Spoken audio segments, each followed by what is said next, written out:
अपशब्द ना कहें।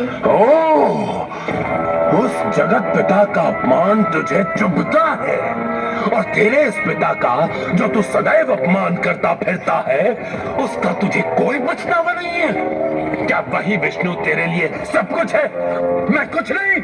ऐसा नहीं है पिताश्री, मैं आपसे भी बहुत स्नेह करता हूँ। अच्छा, देख कर लगता तो नहीं। हम दोनों के बीच पिता और पुत्र का संबंध तो केवल इस जन्म तक का है, परंतु भगवान वे तो मेरे पूर्व जन्मों में भी पिता थे, मेरे इस जन्म में भी पिता हैं और सभी जन्मों में मेरे पिता रहेंगे।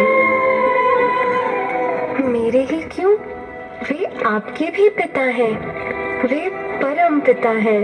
आप भले ही उन्हें अपना शत्रु मानते हो, परंतु भगवान का अपने शत्रुओं के प्रति प्रेम एक माँ के अपनी संतान पर प्रेम की तुलना में कोटि कोटि गुना अधिक है। सारा जगत इस हिरण्यकश्यप के आगे शीश झुकाता है। किसे चाहिए उस बहरूपी के 2 टके का प्रेम? तू उस विष्णु का चमचा है ना, तो बुलाओ उसे। कदाचित तेरे बुलाने से वो कायर मेरे सामने आ जाए। आज ये निर्णय हो जाए कि हम दोनों के बीच गीदड़ कौन है और सिंह कौन है। बुलाया तो उन्हें जाता है जो उपस्थित ना हो। आप जिन्हें बुला रहे हो वो तो सर्वोपरि है, सर्वत्र है, सर्वव्यापी है और वो इस सभा में उपस्थित प्रत्येक जीव, प्राणी तथा निर्जीव वस्तुओं में उपस्थित है। चुप कर दुर्लज, कुछ भी मूर्खों की तरह बोले जा रहा है। देखा, कहाँ है वो? मुझे तो वो कहीं दिखाई नहीं दे रहा है।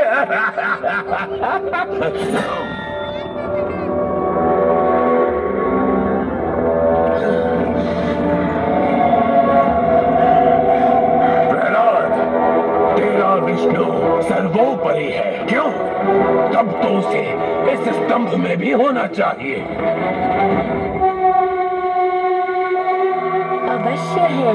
तब तो प्रार्थना कर प्रहलाद, तेरी बात सत्य हो, क्योंकि यदि वो इस स्तंभ में ना हुआ तो आज ये हिरण्यकश्यप इस भरी सभा में सबके सामने तेरा सर धड़ से काटकर फेंक देगा। मैं तेरे विष्णु को चुनौती देता हूँ कि आज तुझे वो मुझसे बचा सके तो बचा ले। देखते हैं कि विष्णु अपने भक्त के लिए क्या कर सकता है।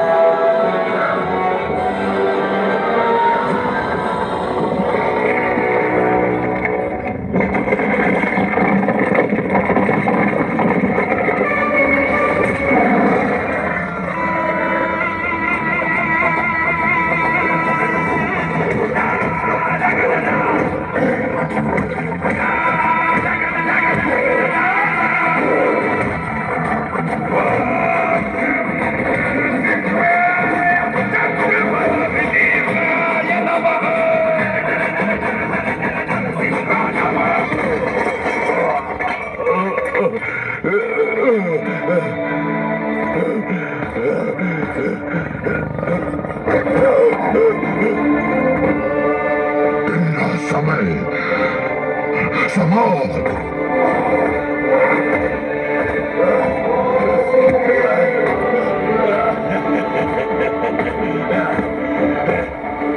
ना मेरी मृत्यु घर के भीतर हो सकती है, ना घर के बाहर, ना धरती पर और ना आकाश में। सजीव या निर्जीव किसी भी शस्त्र से मेरी मृत्यु नहीं हो सकती।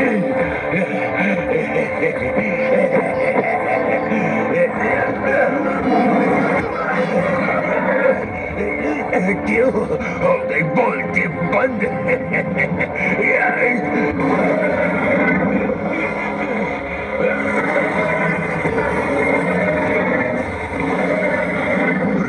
कश्यप, तू कब ये समझेगा कि मैं ही सबका पिता हूँ। ब्रह्मदेव मेरी रचना है। मैं ही परम रचयिता स्वयं भगवान हूँ। मूर्ख, देख मुझे, न मैं नर हूँ और न ही पशु। मैं हूँ नरसिंह। ढलते सूर्य की ओर देख, अब ना तो दिन है और ना ही रात, ना तो घर के भीतर है और ना बाहर। देख, तू चौखट पर है, ना तू धरती पर है, ना आकाश में। तू मेरी जंगा पर है। और रही बात शस्त्र की, तो देख मेरे नखों को, ये ना तो सजीव है और ना निर्जीव।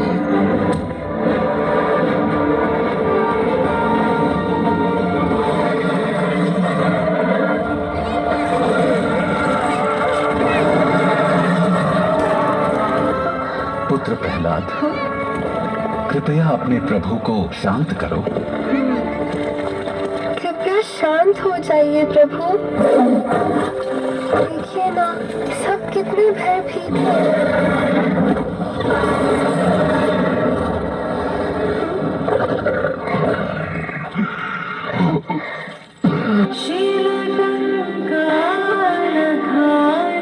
अपनी गोद में बिठाकर आप मुझे कितने स्नेह से सहला रहे हैं। इसमें कोई संदेह नहीं है कि तुम मुझे ब्रह्मा, शिव और स्वयं देवी लक्ष्मी से भी अधिक प्रिय हो। हे नाथ, आपने तो अनेक अवतार लिए हैं, परंतु केवल एक भक्त की सुरक्षा हेतु अवतरित होकर मेरा ऐसा मान बढ़ाया है, जिसका आभार मैं लाखों मुख से अनंत काल तक भी आपकी वंदना करके व्यक्त नहीं कर सकता। इसीलिए आपको बदले में देने के लिए प्रेम से भरे इस हृदय के अतिरिक्त मेरे पास और कुछ नहीं है प्रभु। दुख तो केवल इस बात का है कि मेरे पिता ने अकारण ही आपसे शत्रुता मोल ली थी। कृपया उन्हें क्षमा करें। प्रहलाद, हिरण्यकश्यप तो मेरे स्पर्श मात्र से पाप मुक्त हो चुका है। अब निश्चिंत हो जाओ। आज मैं ये घोषणा करता हूँ कि युगों युगों तक तुम्हारी गिनती मेरे सबसे महान भक्तों में की जाएगी, और जो कोई भी तुम्हें पूजेगा वो निस्संदेह मेरी कृपा का पात्र बनेगा।